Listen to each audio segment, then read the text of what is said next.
السلام عليكم. نبدأ مع العريس الأول. الاسم؟ عبد الكريم عبد الله الجعيل. ونعم والله. الله عليك زود الله يسعدك. العريس الثاني؟ عبد الله بن ابراهيم الجعيل. ونعم. العريس الثالث؟ العزيز بن محمد الجعيل. ونعم والله. العريس الرابع؟ هلا يلا حي. ايش الاسم؟ عبد الهادي بن مطلع نعم الجعيل. ونعم. عليك زود. العريس الخامس؟ فارس بن عطا الله الجعيل. ونعم والله. نعم جميعا. العريس السادس؟ عبد العزيز محمد الجعيل. ونعم والله. ونعم.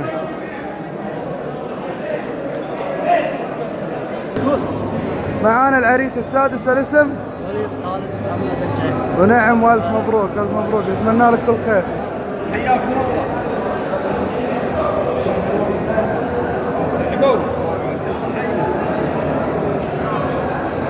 يلا حياكم الله. مرحبا يا رجال.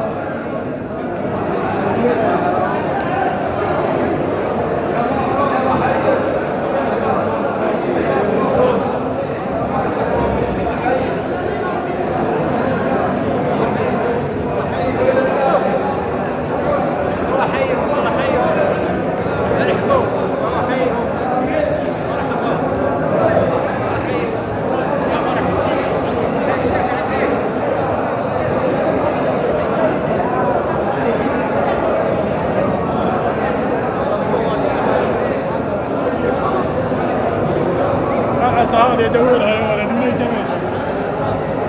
طيب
الله يبارك في الصديق اللي يفيد ويستفيد.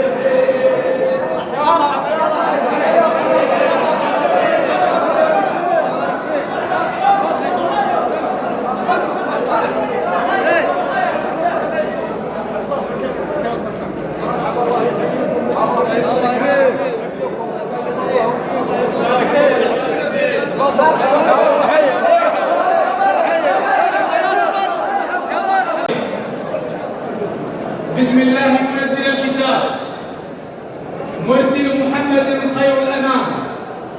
الحمد لله الذي خلق كل شيء وقدره وعلم وجود كل مخلوق ومصدره، وأثبت في أم الكتاب ما قضاه وسطره، فلا مؤخر لما قدمه ولا مقدم لما أخره. وصلاة وسلاما طيبين مباركين على النبي المطهر صاحب الوجه الأنور والجبين الأزهر، ما سار سيف للحق وأضحى، وما علا نجم في السماء وأبهر، وعلى آله وصحبه خير أهل المعشر، صلاة وسلاما إلى يوم البعث والمحشر. شيخ شبل قبيلة الجعدة الشيخ عايد بن سالم بن حنيفة، ضيوفنا الكرام، السلام عليكم ورحمة الله تعالى وبركاته. سلام الله يثري ما أقيمت، صلاة من عباد خاشعين، وما جادت بماء المزن سرب، سقى الأشجار والزرع الدفينا. سلام عاطر وله أريج من الأعماق يعرف ياسمينا. سلام الله نهديه إليكم مع الأشفاق ممزوجا حنينا. أيها الحضور الكريم، القرآن هو كتاب نزل على خير الأنام، حروفه نور، وكلماته تملأ القلب الميت بالحياة والحضور. في كل حرف لك به حسنة ومنهج ودستور، جعل اللغة العربية في أبهى وأجمل حضور. فلا بد أن نبدأ حفلنا هذا، فلتنصتوا أيها الحضور الكريم آيات من الذكر الحكيم يتلوها عليكم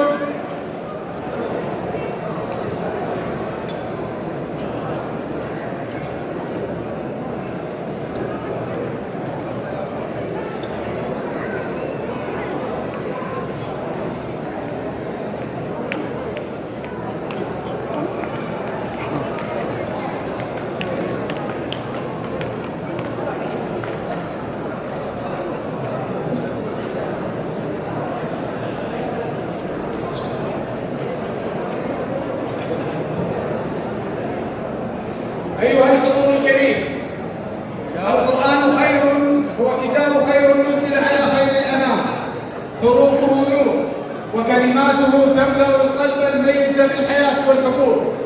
في كل حرف لك به حسنة، هو منهج ودستور، جعل للغة العربية أبهى وأجمل حضور.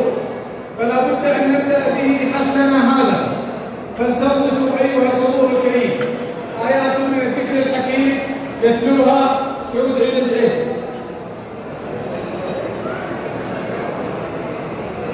أعوذ بالله من الشيطان الرجيم.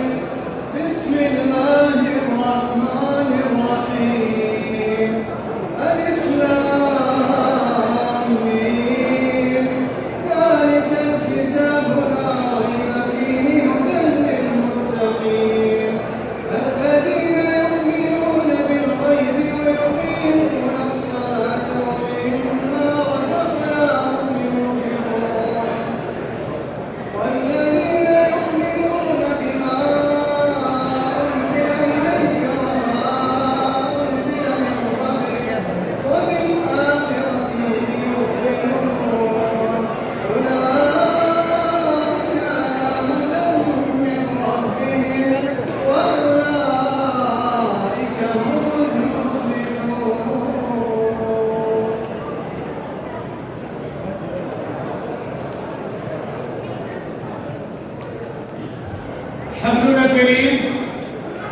اعتدنا في كل عام أن نستمع لكلمة ضافية من راعي هذا الخدم البهيج يترجم فيه ما في الصدور بأصدق إحساس وأعظم شعور. كلمة من الشيخ عايض بن سالم بن حميدر شيخ شمل قبيلة الجعدة، فليتفضل مشكور.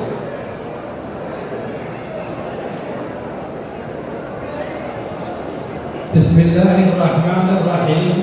الحمد لله رب العالمين، والصلاة والسلام على أشرف الأنبياء والمرسلين سيدنا محمد وعلى آله وصحبه أجمعين. أشرف معلم وخير من تكلم، أصحاب الفضيلة والسعادة، المشايخ والأعيان والأفراد، ضيوفنا الأكارم، السلام عليكم ورحمة الله وبركاته. يسعدني ويشرفني أن أتقدم بأجمل التهاني وأحلى الأماني بمناسبة العيد السعيد إلى مقام سيدي خادم الحرمين الشريفين الملك سلمان بن عبد العزيز حفظه الله. كما يسعدني ويشرفني أن أقدم أجمل التهاني والتبريكات لسمو سيدي الأمير محمد بن سلمان بمناسبة توليه وليا للعهد، وإنني باسم القبيلة مشايخ وأعيان وأفراد نبايع سموه على الكتاب والسنة وعلى السمع والطاعة في المنشط والمكره وفي العسر واليسر. أيها الحفل الكريم، باسم مشايخ قبيلة الجعدة يسعدني ويشرفني الترحيب بضيوفنا الكرام، وأقول لهم مرحبا ترحيب المطر، الله يحييكم. لقد سعدنا بتشريفكم لهذه المناسبة العزيزة على قلوبنا، مناسبة زواج كوكبة من أبنائنا في الزواج الجماعي للسنة السادسة، راجين لهم التوفيق والنجاح، وشاكرين ومقدرين لكم على تلبية الدعوة والحضور. كما يسعدني أن أتقدم بأجمل التهاني إلى آباء فرسان هذه الليلة بمناسبة زواج أبنائهم. كما يسعدني أن أهني أبناؤنا فرسان هذه الليلة وأقول لهم كما قال الرسول صلى الله عليه وسلم: بارك الله لكما وبارك عليكما وجمع بينكما في خير. أيها الحفل الكريم، إننا نحتفل هذه الليلة بالسنة السادسة للزواج الجماعي لخامس البراميل، وإن هذا الزواج الجماعي كما حثنا ديننا الحنيف على التواصل والتراحم، فهو وفر علينا الجهد ووفر علينا المال ووفر علينا الوقت. ويقف هذا العمل الجليل رجال خدموا الخامس، وباسم القبيلة أتقدم لهم بجزيل الشكر وعظيم الامتنان على هذا العمل الجليل وما قدموه. كما أنني أشكر جميع اللجان السابقة واللاحقة التي خدمت هذا العمل الإنساني المشرف. كما أنني أشكر جميع الداعمين والمساهمين والمشتركين لهذا العمل الجليل، راجيا من العلي القدير أن يكتب ذلك في ميزان حسناتهم. كما لا يفوتني أن أبتهل إلى الله سبحانه وتعالى وندعو لجنودنا البواسل على حدنا الجنوبي بأن ينصرهم رب العزة والجلال ويسدد رميهم، مكررا الترحيب بالجميع وتقبلوا خالص الود وعظيم التقدير، والسلام عليكم ورحمة الله وبركاته.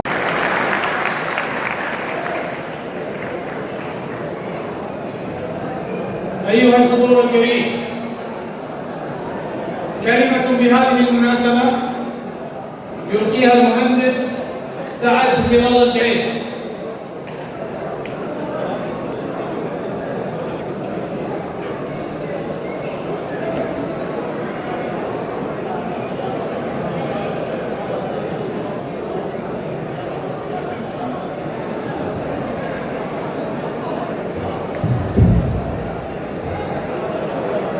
السلام عليكم ورحمة الله وبركاته. ما أسعدني بمشاهدة هذه الوجوه الطيبة، فأهلا بكم.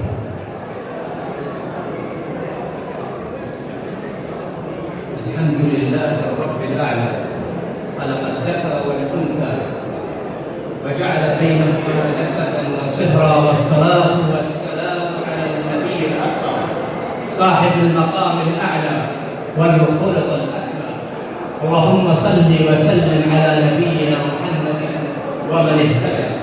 أيها الجمع الكريم، إنه لمن دواعي سروري أن أقف أمامكم متحدثا في هذا اليوم المبارك وفي هذا الحفل البهيج، يوم اجتمعت فيه الأفراح، زفاف في يوم عيد.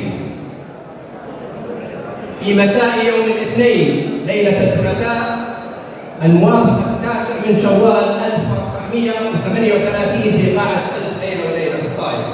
فكل عام وأنتم الخير لكل عام، كل عام وأنتم إلى الله أقرب، كل عام وأنتم بألف خير. هذا يوم من أيام التلاحم والتعاون والبر والصلة، يوم يحق لنا أن نفخر بأبناء قبيلتنا وأبناء أمتنا على بذلهم اللامحدود وعطائهم السخي للوقوف جنبا إلى جنب كالبنيان المرصوص. ونحن نشهد في هذه الأمسية الرائعة زفاف فرسان قبيلة الجعدة خامس القرامين في صورة فريدة ومشرفة من التعاون والترابط والتآخي بين أبناء العمومة. نهنئ فيها نجومنا الفرسان العسال ونقول لهم بارك الله لكم وبارك عليكم وجمع بينكما في خير. هذه قضية الجعدة وضيوفها الكرام من كرام قد جاءت مهنئة. يا ذا السمو فبلغها أمانيها، شد الطير وغنى وتفتح الزهر ففاح شدا وعطرا، واهتز الشجر ورقص السحاب حبا وكرامة لقدومكم وتشريفكم. حفلنا هذا كيف لي أن أرحب بصاحب الدار في داره وبأمير القبيلة بين أبنائه. أنت الضيف وحولك الضيوف، ولكنها الفرحة أبت أن لا تتشكل إلا كلمة. هذه قضية الجعدة قد جاءت جموعا تتدبر وسيوفا تتألق، الشوق داعيها والحب حاديها.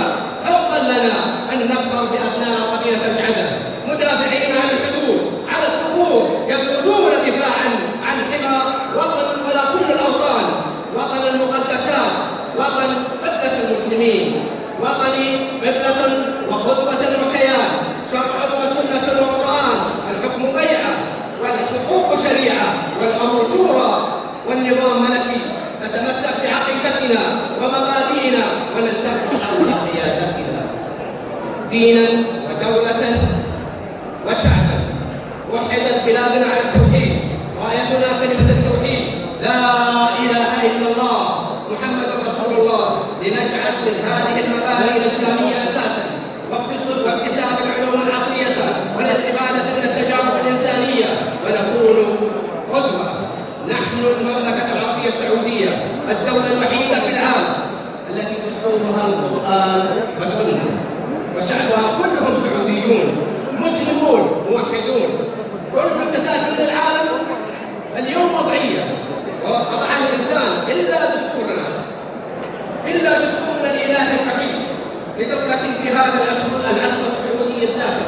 ماذا نريد؟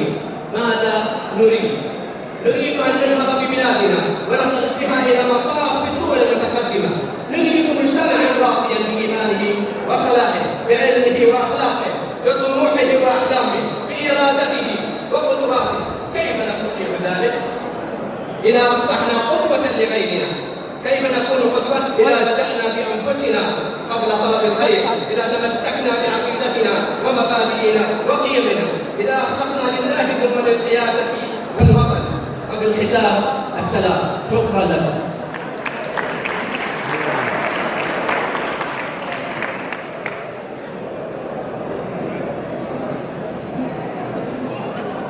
أيها الحضور الكريم، إن للكلمة تعبيرا صادقا عن كثير من الأحوال ومصداقية في كل مجال.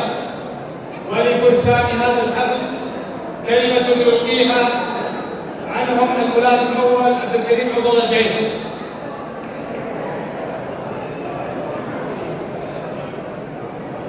بسم الله الرحمن الرحيم، والصلاة والسلام على أشرف الأنبياء والمرسلين سيدنا محمد وعلى آله وصحبه أجمعين. الشيخ عالم بن سالم العنيبي، شيخ شم قبيلة الجعدة عتيبة، أعيان وأطلاق خامس القرامين من قبيلة الجعدة، ضيوفنا الكرام، السلام عليكم ورحمة الله وبركاته.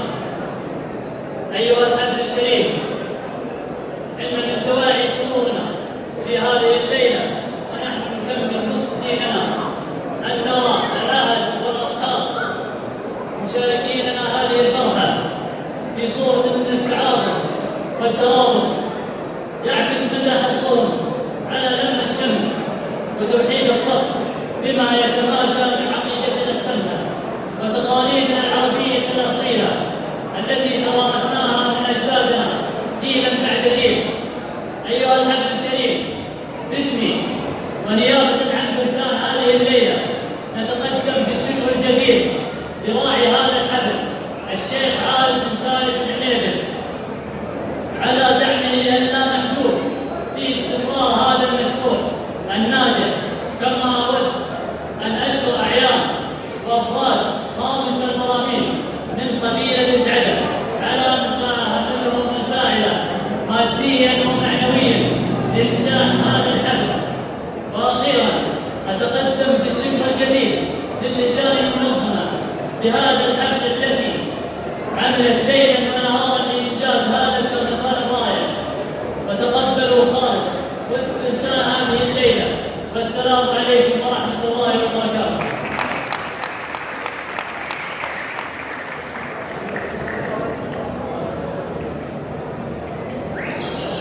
ضيوفنا الكرام،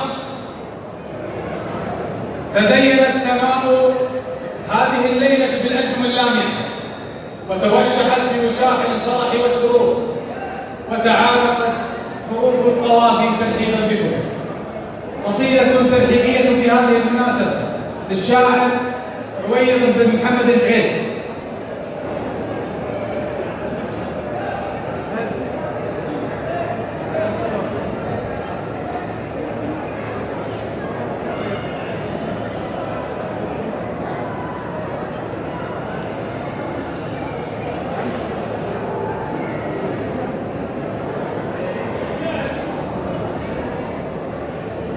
السلام عليكم ورحمة الله.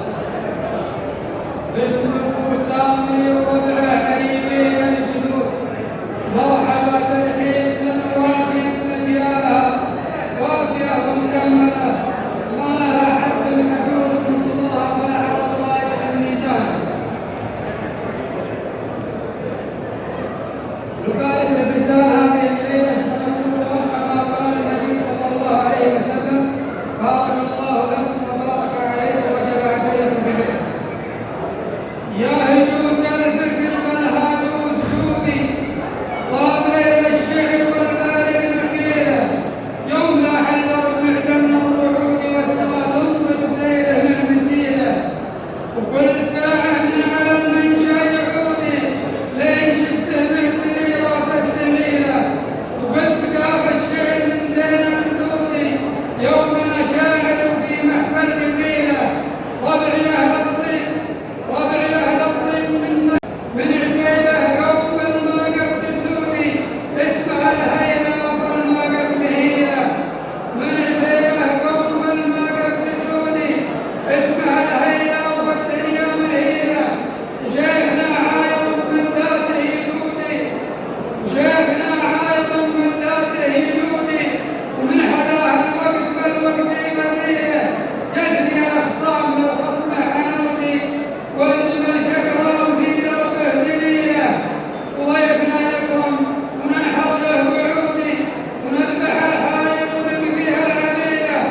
رسالة شيخنا فالنيادين عايض بن عنيد الكريم السبالي.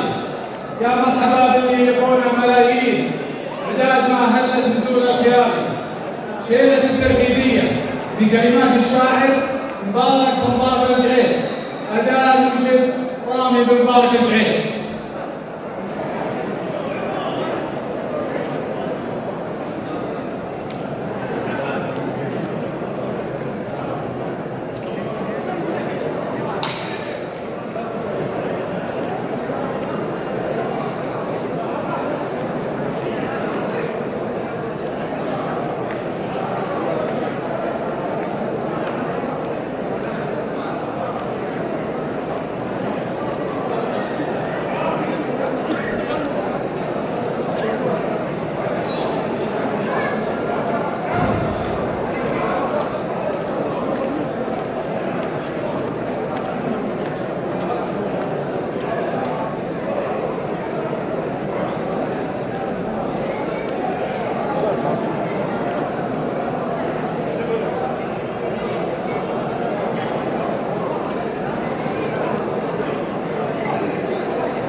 يا الله يلي لك عبادك مصلين، يا مالك الاملاك يا ذا الجلال، ارجيك يا خالق عبادك من الطين، انك تجملني يا جام جالي، انك تجملني يا جام جالي.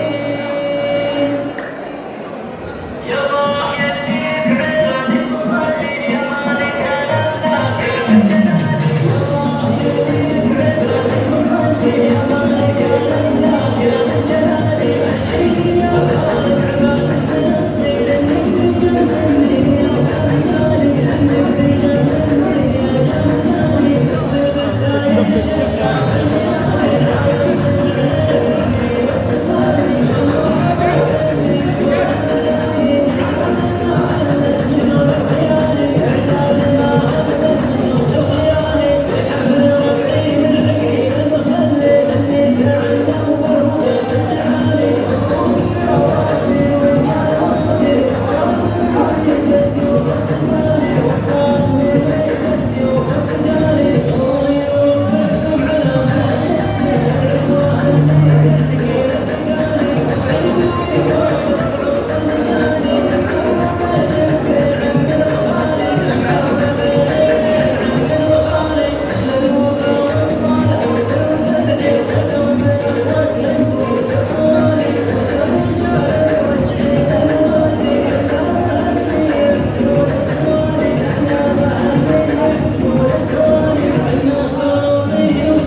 قصيدة شعرية للشاعر سلمان عويض الجعيد.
وخصيت المشاركة الأساسية بقصيدة وطنية راح تسمعونها إن شاء الله. أبحرت في عرض الشواطئ مع الزان، أبحرت في عرض الشواطئ مع الزان، سبق البيوت النادرة الفريدة، شباب شبح عديمات واسمان ما جابهن الوصف، لو يرفع عيده أرقابهن وانحاز عن داع الأطمان، واثبت لي همت علي القصيدة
يبارك ابو خالد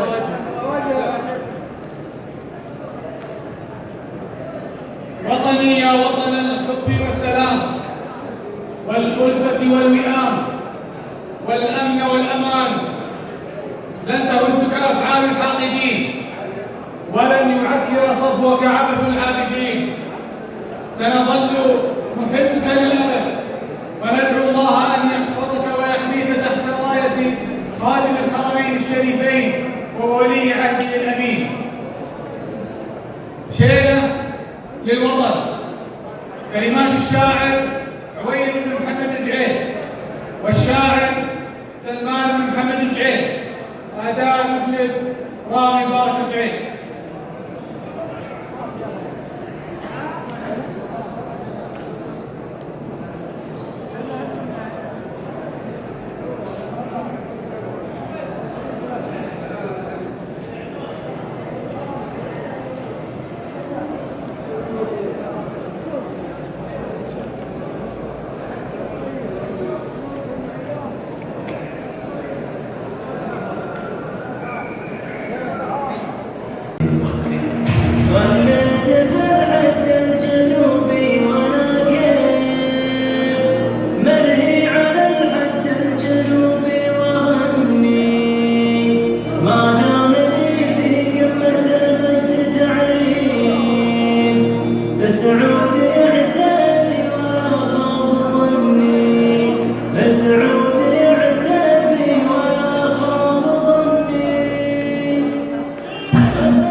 ضيوفنا الأكارم لقد سعدنا بتشريفكم وحضوركم لهذه المناسبة العزيزة على قلوبنا، ونقول لكم مرحبا تراحيب المطر، تفضلوا على عشاكم والله يحييكم يا مرحبا.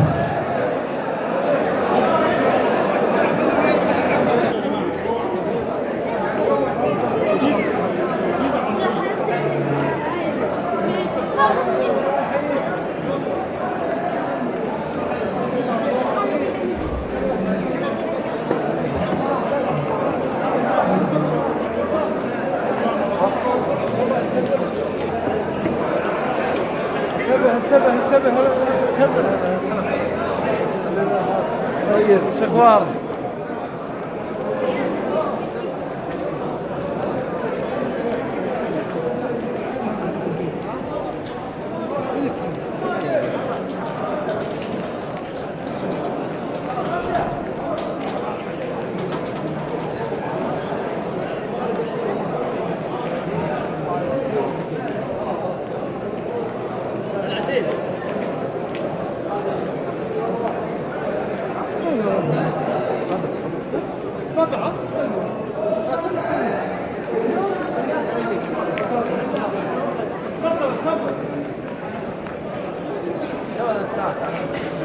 تفضلوا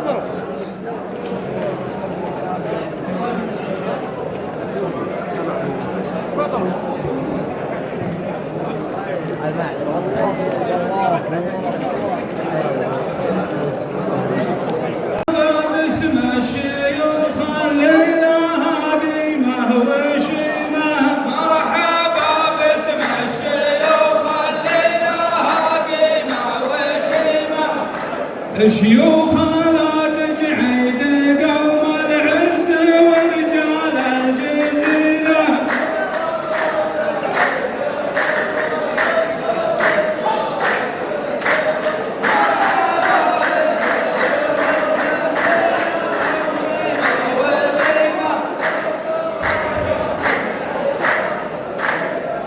شرفوا بعد العزيمة وذرية ترحيب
حلو.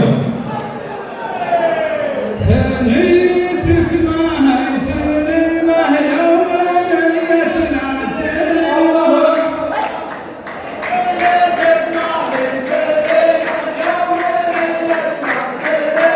مالي ما انت بقادر تولع على راس الفتيلة.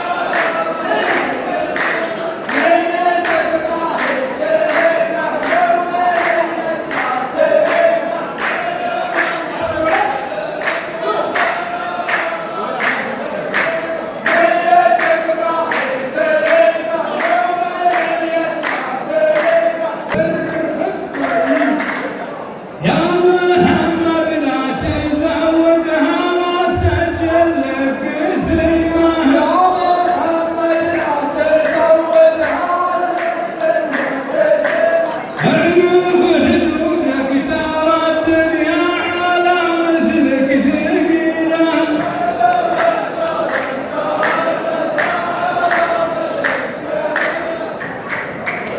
يا محمد يا ليتها منصورها ماتت عقيمة.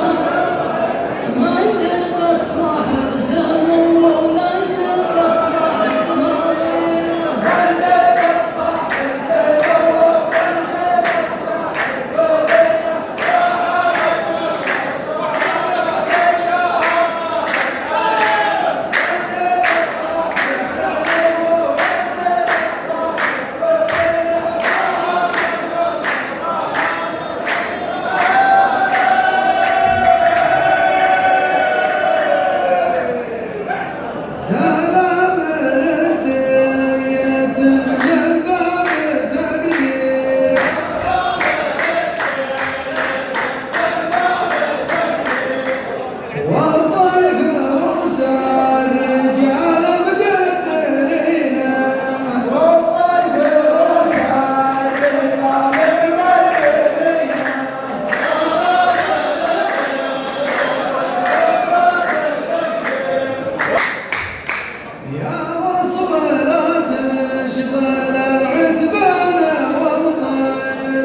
سلام محدد التاريخ والمصدر والمنشأ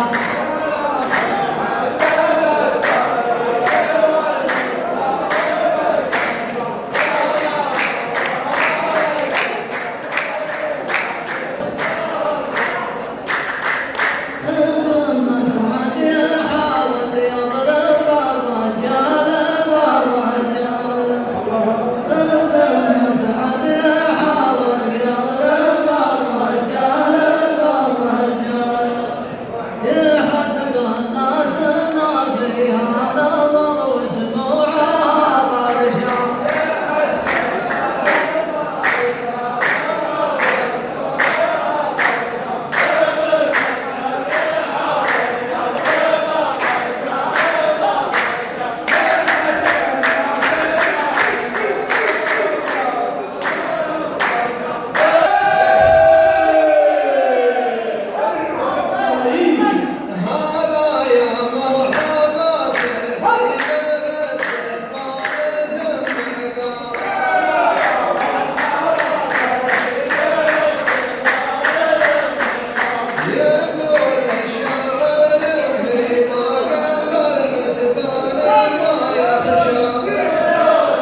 معاش سقف الزعيم.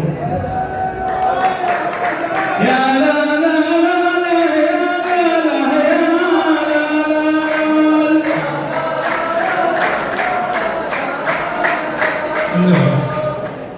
فواز يا فواز لا تزعل الناس، عود على اخوانك وكمل لك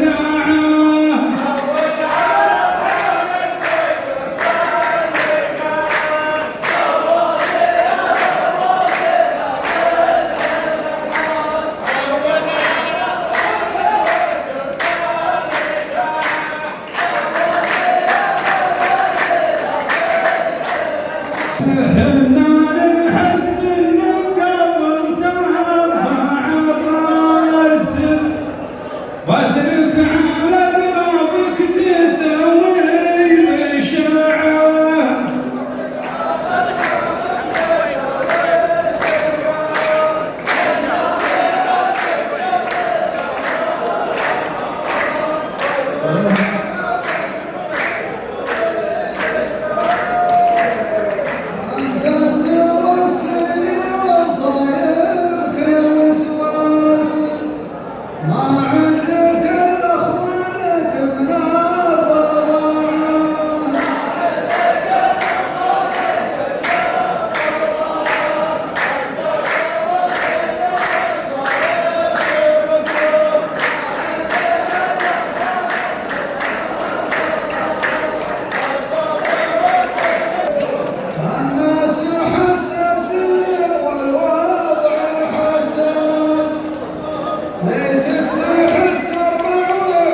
بشاعة.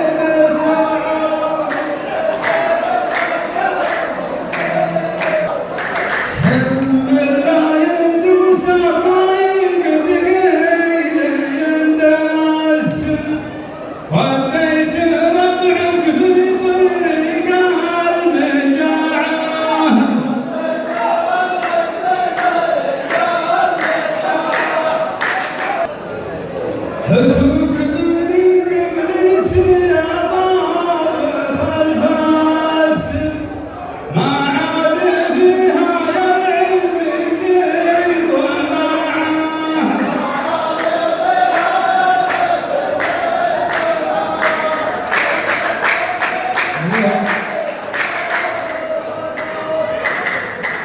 كل واحد حاشي على رزق وكاسب، خلت كلمة تحبس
ما وسعت